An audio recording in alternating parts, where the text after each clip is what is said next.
Hi, and welcome back to another episode of All In on Gaming, a CPI Thoughtcast series. I'm your host, Joseph Lohmann, and I'm joined today by Rigardt Scholtz, Managing Director for a valuable partner, long-term partner of ours, called Gaming Validator and Vending, also known as GVV.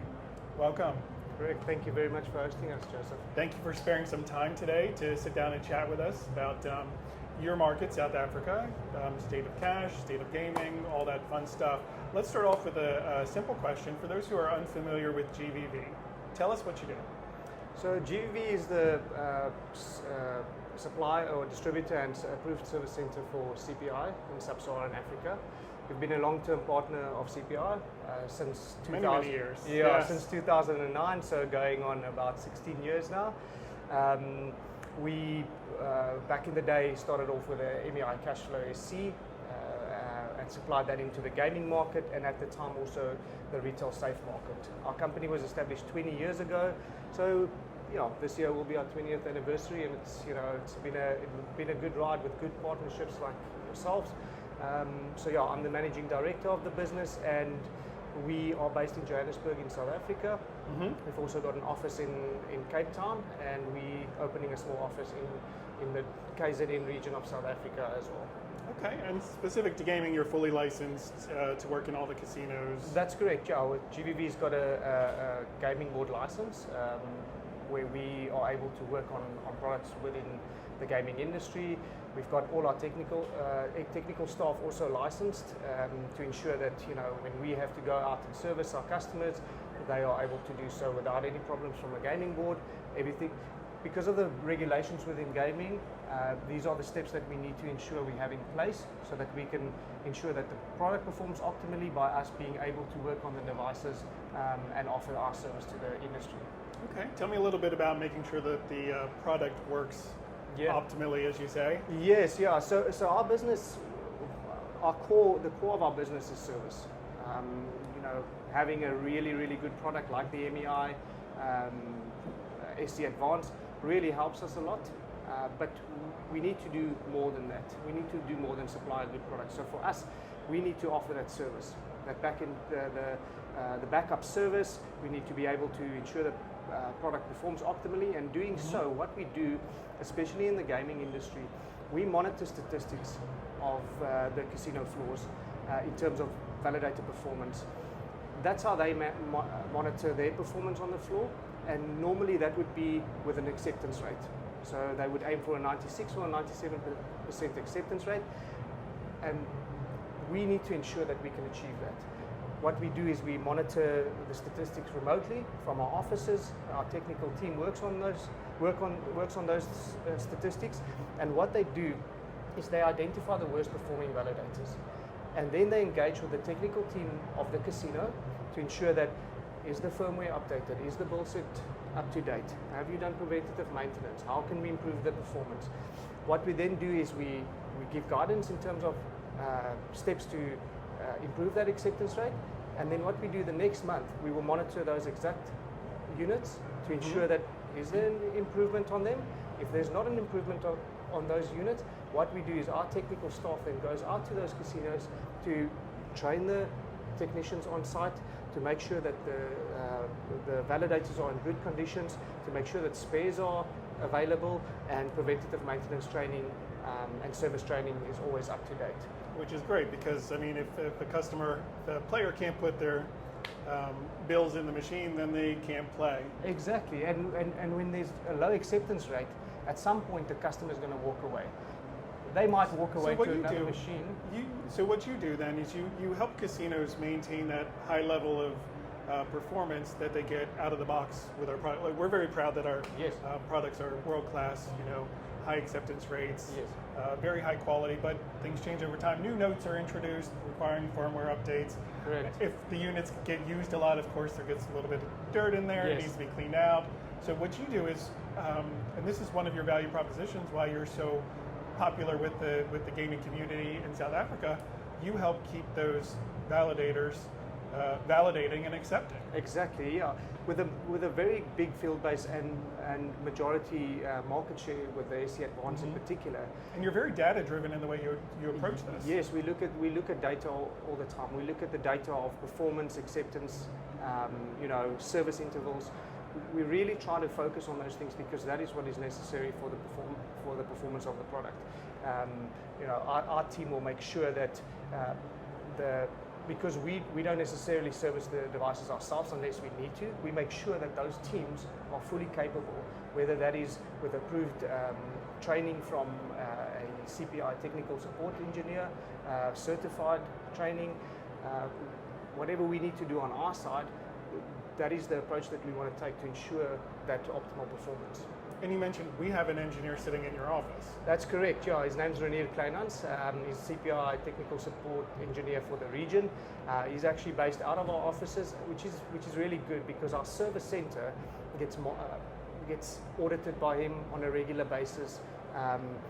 He gives us accredited and approved training, make sure that our staff, in terms of our technical staff, are always up to date in terms of what is expected from a service point of view.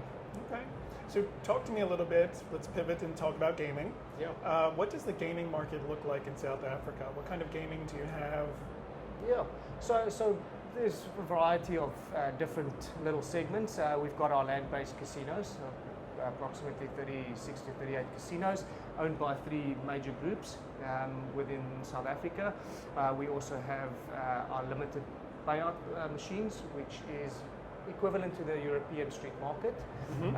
We also have bingo lounges, we've got the national lottery, and then something that has really, really grown in the last few years is online betting, specifically on sports. South Africans like sports, South Africans like betting, so that is really, really taken off, especially from an online perspective. On the online gaming side, has that changed the way the land-based casinos and operators work? Yeah, it has a little bit, but in terms of online gaming, there's some regulatory processes still to be followed. So predominantly betting on the betting side, that's where we've seen massive growth. Okay. Yeah. So and in terms of land-based, we're looking at approximately 21 to 22,000 slot machines. And once again, going back to where we come in with 70% market share in those slot machines, we need to ensure that we keep the CPI brand really high in terms of performance. And it goes back to the service point or the service leg of our business, that it's really important to focus on that because that's the core of our business. And you do a really good job of that, Yeah. which is why you're a very valued partner and a long-term partner of ours. So thank you very much for that. Thank you very much. Appreciate it. So if you don't mind, I do want to touch on a little bit there's somewhat of a push to change how currency is handled in South Africa, moving towards more of a digital, moving towards somewhat of a cashless society. Yes. Can you tell me a little bit about that? Yeah, I think it's a very long-term goal in South Africa to move towards a cashless society. However, it is going to be very challenging to do. Cash is pretty embedded in South African culture, isn't it? Very, very much so. And with an unbanked population of about 23%, meaning that part of the population doesn't necessarily have access to financial services, banks, ATMs, all those type of things. What we also see is in terms of transactions at point of sale, 75% of those transactions are done in cash. So, and if you look at, the part of the population who prefers to use cash, that's also 70% like to have the option of paying with cash. Not necessarily meaning they will pay with cash, but they want the option there. So it is a big ask to move towards a cashless society. However, it is going to be very, very challenging with the dynamics in our country, the history, the culture that we have around cash. Another very interesting statistic also is roughly 50% of adults withdraw all their cash out of their accounts once they get their wages or salaries, because they really like to have cash on hand. They really like to transact in cash. So it is a tough ask, but there's definitely some movement towards cashless, and we've seen that not only in South Africa. You kind of see that globally, but it's a lot harder than just moving away from cash and increasing digital presence and digital payments and methods. It's more offering options to your customers to let them pay in the way that they want to pay, so you're not alienating any potential money. Yes, correct. What's your approach to that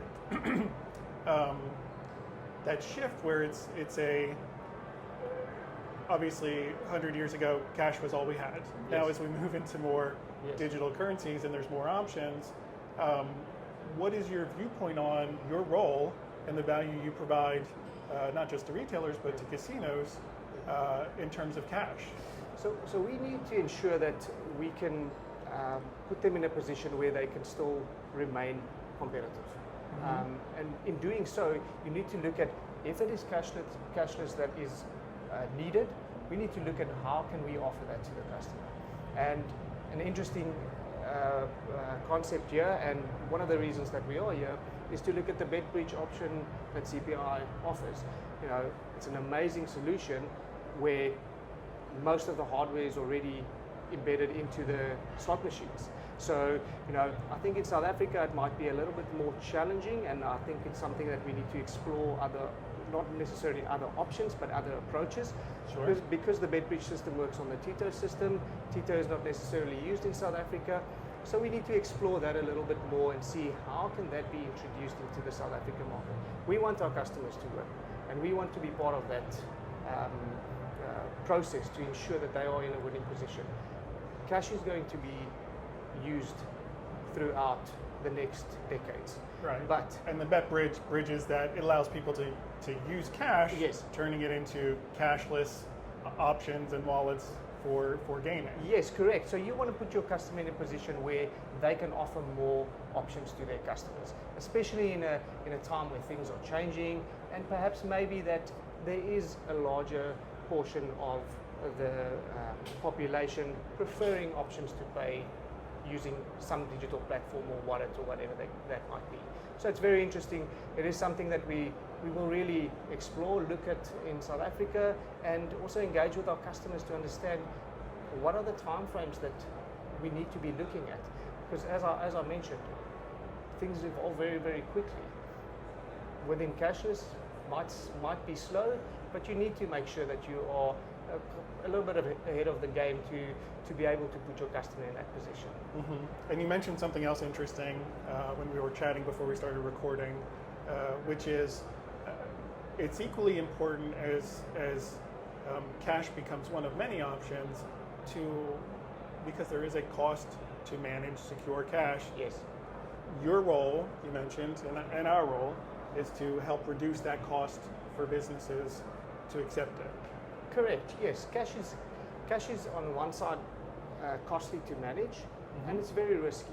In South Africa, when it comes to cash, there's a lot of risk associated with that. If that is also why the retail safe industry in South Africa is our biggest portion of our business, is securing cash. So what we've seen is a lot of coffee shops and small little shops moving away from cash completely because it's risky to handle and it's expensive to handle. They might lose some revenue because they're not accepting cash, but some small shops are perhaps happy to lose, not necessarily happy to lose that, but okay to lose that, because if you weigh it up, the risk and the cost involved, they're okay to take that little bit of a knock. Right. But what we have seen is that if you don't have cash as an option, your revenue will decrease. I've seen many times where customers walk away from little shops because they only have cash that they want to use as a form of payment. Mm-hmm. So yeah, I think because of the risk involved and because of the cost involved, I understand why some of these retailers would like to move away from cash, but the population says different. You know, they want that option, even though they don't always use that option. They do not want to be told that they cannot use cash at a specific point of sale or a specific retailer. And the automation options and the cash management options, in addition to the validators that Yes. You're selling quite heavily in the gaming market, that we sell with you, Yes. helps companies reduce their labor costs, reduce their operation costs, make things a little more Yes. secure, take the people factor out of it in some cases. Yes, correct. Yeah. So it'll be interesting to see how, as this cashless shapes up, how it plays out with businesses and casinos. Yes. What challenges are you anticipating, and how are you reacting to it as a business to face those? Yeah, I think the challenge is we predominantly work in the cash handling space, and you know we always rely on cash being heavily used. So we have to think ahead, think of things like BetBridge, think of options of putting the customer in a position where they can not only maintain their revenue but also increase their revenue, whether that is with something like BetBridge on a casino floor. But yeah, in the end of the day, it's enabling your customer to offer more to their end customers. Yeah. And allow them to pay how they want. Yeah, allow them to pay how they want, exactly. Because once again, we do see shifts. However long that will take, we do not know, but you need to be proactive. Yes. And it's not just one. I mean, if you consider the underbanked and those who Yes. don't have access to Yes. the digital forms of payment, Yes. you know, there's a huge portion Yes. in many countries that still need cash. Yes, no, absolutely. You know, they say cash is king, and we believe cash is king. But you know, we also understand why there is a drive to perhaps go more cashless. In South Africa, when you look at CITs and once again, just touching on the risk of having cash on site, having cash in vehicles, moving to banks, there is a big risk, and you know, moving away from that makes sense, but you also have to think of how the population sees cash and how they would like to transact. Excellent. So what's next for South Africa? Yeah, for South Africa, Any interesting developments coming in the gaming industry? Any new regulations, changes? not necessarily, but there's some work being done on the online gambling side. But what we've seen, and as I mentioned before, the online betting has really taken off. There's a lot of growth in that, a lot of licenses being issued by the gambling board for more operators to come into the market. So there's a lot of growth in the betting, online betting space. In terms of casinos, you know, casinos are doing well. You still have your big portion of your population who likes to go and sit in the casino, who likes to go sit in front of a slot machine and interact with a slot machine and have all the environment of a casino around them. Are the casinos following the trend where they're evolving into more of a destination with restaurants, with shows, with a, you know, perhaps more of a, I don't want to say family friendly, but you know, destination entertainment? Absolutely. Our casinos, most of our casinos, you have your restaurants, you have your theaters, and what we've seen is, especially with the new ones coming up, they add big theaters where international stars come to perform. The restaurants are really good restaurants, all from all over the world. So we also have resorts. We also have a few resorts. So it's a destination where there's a resort, a casino, hotels. So it is really a destination where people want to go to, and they, you know, want the whole experience, not necessarily only sitting in front of a slot machine. If they are the portion that would like to do that, and they prefer going perhaps into an LPM kind of situation where they go into a bar and play a slot machine. But what makes casinos so good for those who like to be there is not only the slot machines but the experience. There's hotels, there's restaurants. So it's becoming more social, more That's correct, yes. Of an event type of a thing that you go and do. Exactly, yeah. And as you said, if you really want to, you take the family can, there's kids areas that they can perhaps, the kids can play, grandma can go and have a tea somewhere, so it's a family experience for some. Yes, I mean we took our kids to Las Vegas last year on vacation, and fantastic. A little bit of gaming, but a lot of family fun. Yes, there's it's interesting how the mindset of casino operators and the gaming industry is changing to really cater to that fun economy. Yeah, no, absolutely. Well, thank you for joining us. Any final thoughts? Anything exciting coming up for GVV? Yeah, so as I mentioned, we're trying to focus on what's the next step, and just touching on cashless again. We know what we need to do in terms of cashless. We know what we need to explore. In terms of something exciting for GVV, as I mentioned, we over the years we've built a really incredible team of leaders within the business and of technical capabilities with our staff within the business. We pride ourselves on the service that we offer to our customers, the service that we offer on behalf of CPI, with the help of CPI, of course, and we really want to look at taking that model globally. I know it's a big word, but we really want to explore some other regions. We've built something that, in my opinion, works well with a fantastic product and backing behind that in terms of a supplier, and we believe that what we've built can be replicated and taken into other regions. So there's a more of a global vision that we have at the moment, still focusing very much so on what we have in front of us. There's a lot to do, there's a lot of work to do, there's a lot to focus on in terms of South Africa and the rest of Africa, but in terms of GVV, we bringing your excellence to other areas. That's correct, and if there are opportunities to do so, and we're really working on exploring those opportunities, and we think that if we can do that, I think we would be successful in those regions. Excellent. Well, you've been a great partner for us. I have every confidence that you'll be successful as you branch out into other things. And I appreciate your time taking out of ICE to join us today. Rigardt, thank you very much. Thank you so much for hosting us, Joseph. And thank you for joining us. If you enjoy this podcast, I would encourage you to like, share, and follow. You can find us on YouTube, Apple Podcast, and Spotify.